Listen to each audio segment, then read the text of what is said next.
Hello dear viewers, আজিৰ ভিডিঅ'টোত ম্যাথমেটিক্সৰ কিছুমান ভ্যালু নিৰ্ণয় কৰা সমস্যা, মান নিৰ্ণয় কৰা সমস্যা ডিসকাস কৰা হ'ব। কোৱেশ্চনটো হৈছে মান নিৰ্ণয় কৰা।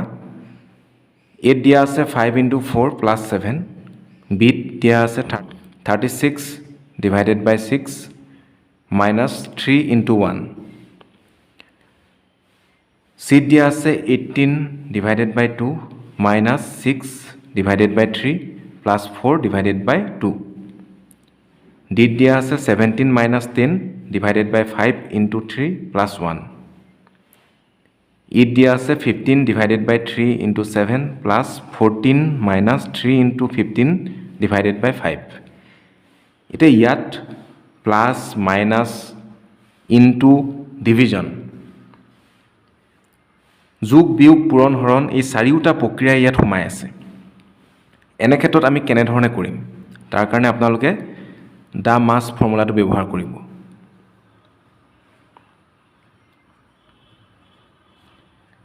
ডি মানে হৈছে ডিভিজন হৰণ প্ৰক্ৰিয়া, এম মানে হৈছে মাল্টিপ্লিকেশ্যন পূৰণ প্ৰক্ৰিয়া, এ মানে এডিশ্যন যোগ, এছ মানে সাবট্ৰেকশ্যন বিয়োগ। যোগ বিয়োগ পূৰণ হৰণ চাৰিওটা প্ৰক্ৰিয়া থাকিলে আমি প্ৰথমতে হৰণ কৰিব লাগিব, তাৰপিছত পূৰণ মাল্টিপ্লিকেশ্যন পূৰণ, তাৰপিছত যোগ, শেষত বিয়োগ। এনেধৰণে আমি কৰি যাম। কিন্তু প্ৰথম দুটা বেছিকৈ মনত ৰাখিব, ডিভিজন মাল্টিপ্লিকেশ্যন DM প্ৰথমতে হৰণ কৰিব লাগিব, তাৰপিছত পূৰণ। এতিয়া আমি এটা এটাকৈ মান নিৰ্ণয় কৰোঁ।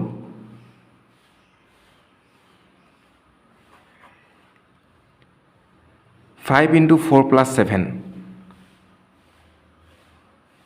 প্ৰথমতে আমি ডিভিজনৰ কাম কৰোঁ, হৰণৰ কাম কৰোঁ, কিন্তু ইয়াত হৰণ চিন নাই, গতিকে আমি কি কৰিম, পূৰণৰ কামটো কৰিম, কাৰণ হৰণৰ পিছতে পূৰণটো আছিলে। হৰণ যেহেতু নাই, গতিকে আমি পূৰণৰ কামটো ফাৰ্ষ্ট কৰিম। 5 * 4 20 plus 7. এতিয়া এডিশ্যন পূৰণৰ পিছত যোগৰ কামটো আমি কৰিম। 20 plus 7 27, এনচাৰটো হৈছে 27। বিটো চোৱা যাওক। 36 divided by 6 minus 3 * 1. এতিয়া ইয়াত হৰণ আছে, প্ৰথমতে আমি হৰণৰ কামটো কৰিম। ডিভিজন হৰণটো আছে ইয়াত।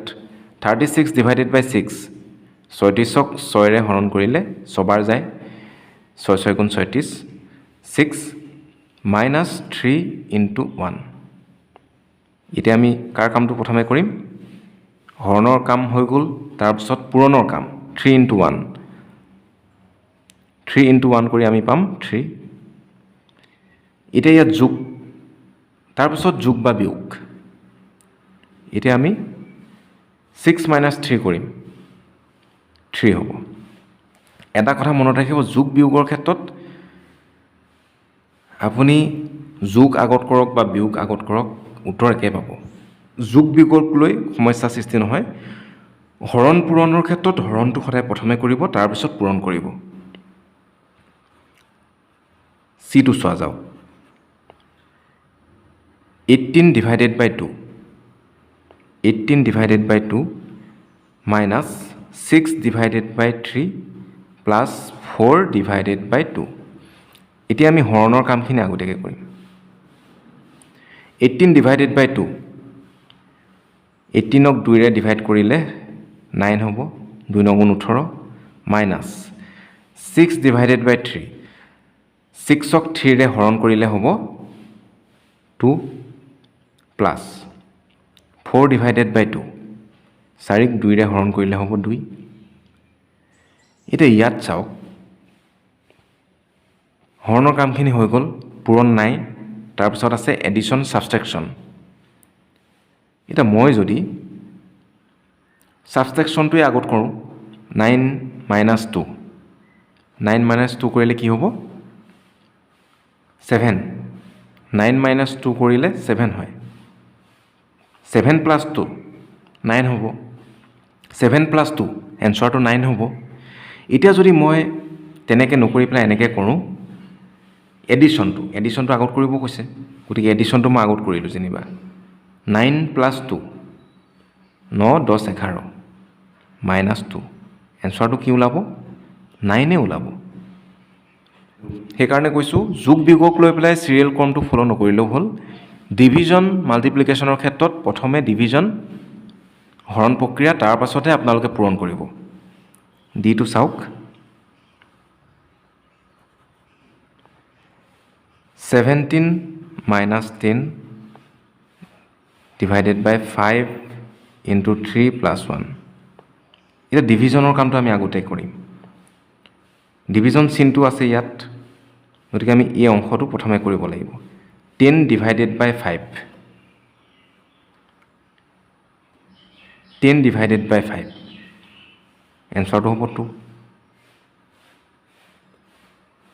into 3 plus 1 নেক্সট আমি কি কৰিম পূৰণৰ কামটো পূৰণটো এহেঁত দুটাৰ মাজত আছে এই দুটা পূৰণ কৰিম আমি 2 into 3 6 plus 1 বাকীবিলাক একে থাকিব এতিয়া আমি কৈছিলোঁৱে এতিয়া লাষ্টত কি কৰিব লাগে যোগ বা বিয়োগ যিকোনো এটা আপুনি আগত কৰক হয় যোগ কৰক নহ'লে বিয়োগ কৰক এতিয়া মই যোগে কৰিছোঁ যেনিবা 17 plus 1 18 minus 6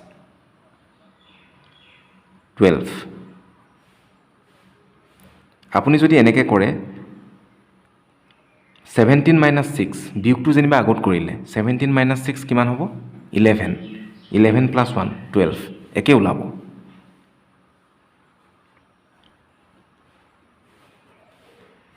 $15 divided by 3 15 divided by 3 into 7 plus 14 minus 3 into 15 divided by 5 এটা এইটো আমি কেনেকৈ কৰিম প্ৰথমতে আমি হৰণটো কৰিম 15 divided by 3 কিমান হ'ব 5 into 7 plus 14 minus 3 আকৌ ইয়াত চাওক হৰণ চিন এটা আছে 15 divided by 5 কিমান হ'ব 3 3 পাছত ইনটু আছিলে এই 3 পাছত ইনটু আছিলে এইখিনিত আমি কিমান পালোঁ 15 divided by 5 15ক 5এৰে ডিভাইড কৰি আমি পালোঁ 3 গতিকে আমি তাৰ ভেলুটো বহুৱাইছোঁ নেক্সট আমি মাল্টিপ্লিকেশ্যন কৰিম 5 into 7 35 plus 14 minus 5 into 7 কৰি পালোঁ 35 3 into 3 কৰি 9 এটা যোগ বা বিয়োগ কিবা এটা আপোনালোকে কৰক 35 plus 14 কিমান হ'ব